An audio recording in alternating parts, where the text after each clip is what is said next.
तो वहीं चीन के तियानजिन में शंघाई सहयोग संगठन यानी कि एससीओ का शिखर सम्मेलन शुरू हो गया है और जिसमें चीन के राष्ट्रपति शी जिनपिंग, भारत के प्रधानमंत्री नरेंद्र मोदी और रूस के राष्ट्रपति व्लादिमीर पुतिन समेत दूसरे नेता भी शिरकत करेंगे। इस बार यह शिखर सम्मेलन किसी और खास वजह से चर्चा में है। दरअसल इस शिखर सम्मेलन को भारत और चीन के खिलाफ अमेरिका के छेड़े गए टैरिफ युद्ध के खिलाफ शक्ति प्रदर्शन के रूप में देखा जा रहा है, जिसमें दुनिया के 4 शक्तिशाली नेताओं में से 3 एक ही मंच पर जुटने वाले हैं। और जब दुनिया के 3 सबसे ताकतवर नेता एक साथ मंच पर जुटेंगे तो पूरी दुनिया की निगाहें शंघाई पर होंगी। आप रिपोर्ट में देखिए।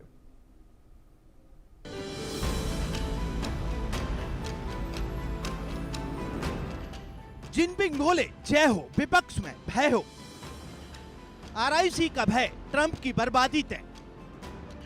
आरआईसी कमाल दिखाएगा, ट्रंप हाथ मलता रह जाएगा।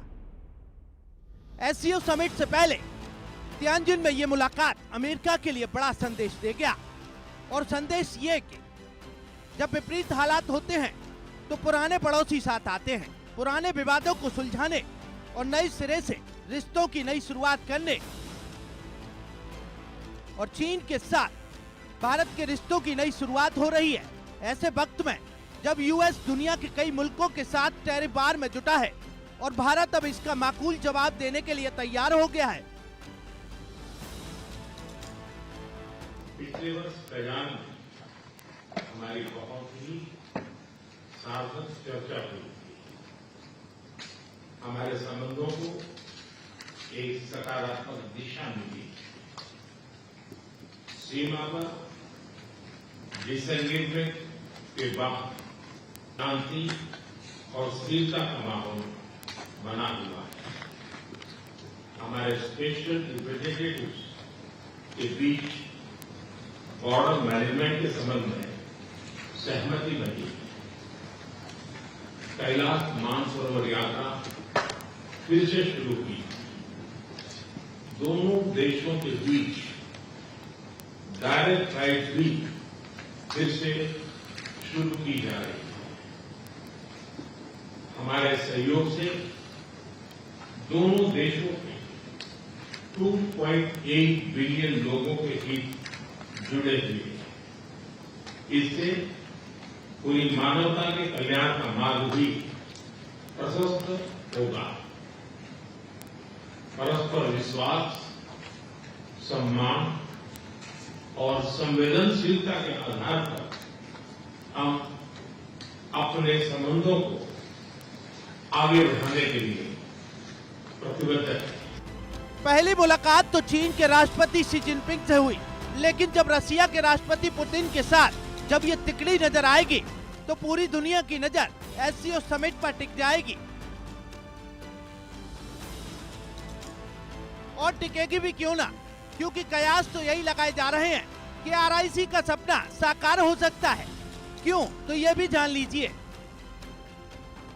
जानकार तो यही मानते हैं कि जब विदेश मंत्री एस जयशंकर चीन गए थे तो उन्होंने रूस, भारत और चीन के गठजोड़ यानी आरआईसी को मजबूत किए जाने की जरूरत पर संकेतों में हामी भरती थी। अब प्रधानमंत्री नरेंद्र मोदी भी चीन में हैं, तो वहां पर रूस के राष्ट्रपति व्लादिमीर पुतिन और चीन के राष्ट्रपति शी जिनपिंग से इस पर चर्चा कर सकते हैं। ऐसे में आरआईसी के मजबूत किए जाने की संभावना से भी इनकार नहीं किया जा सकता। भारत, रूस और चीन के साथ आने से एक ऐसा मंच स्थापित होगा जिससे एशियाई शक्तियों को चुनिंदा मुद्दों पर समन्वय का मौका मिल सकेगा। अमेरिकी टैरिफ के दबाव के बीच चीन के लिए आरआईसी द्विपक्षीय तनावों की सीमा से परे समन्वय का एक मंच प्रदान करेगा। मास्को के लिहाज से इससे वैश्विक बदलावों को संतुलित करने के लिए एशियाई साझेदारी महत्वपूर्ण बन जाएगी। उधर दुनिया की नजर तीनों दिग्गजों की मुलाकात पर टिकी है। भविष्य में वर्ल्ड ऑर्डर की नई रूपरेखा तैयार की जा रही है, लेकिन भारत के सियासी गलियारे में इसे लेकर अलग ही राजनीति हो रही है। My dear friend Donald Trump के बाद अब my dear friend Xi Jinping हो गए इनके। अब हाथी पे चढ़ के मोदी जी थोड़े दिन घूमेंगे, फिर देखते हैं क्या होता है। पहले ही बताइए, क्या गलवान का न्याय मिला? क्या अप्रैल 2020 का जो स्टेटस को एंटी था वो फिर से स्थापित हुआ है? क्या हमारी सेनाएं, हमारे सुरक्षा बल वहां गश्त लगा पा रहे हैं जहां अप्रैल 2020 से पहले लगा पाते थे? इन सब का जवाब प्रधानमंत्री लेकर आएंगे या नहीं आएंगे। दोस्त बदलते रहते हैं, फिर दिल टूट जाता है, फिर नए दोस्त ढूंढते हैं। देश की तो हालत आपने देख ही ली, अर्थव्यवस्था की हालत देख ली, विदेश नीति की हालत देख ली। देखिए, भारत अपने आत्मसम्मान से और अपनी हितों से समझौता नहीं कर सकता। पीछे भी देखा गया है, तो जब भी कोई ऐसा विषय आया जहां भारत को अपने हितों की बात करनी है, तो हमने हर जगह देखा है कि भारत अपने हितों के लिए सबसे पहले खड़ा होता है। उसके बाद भी अगर कोई देश भारत के साथ अच्छा संबंध रखना चाहते हैं, स्वागत कर रहे हैं, तो ये तो बहुत ही अच्छा है और इसमें कोई दो राय नहीं।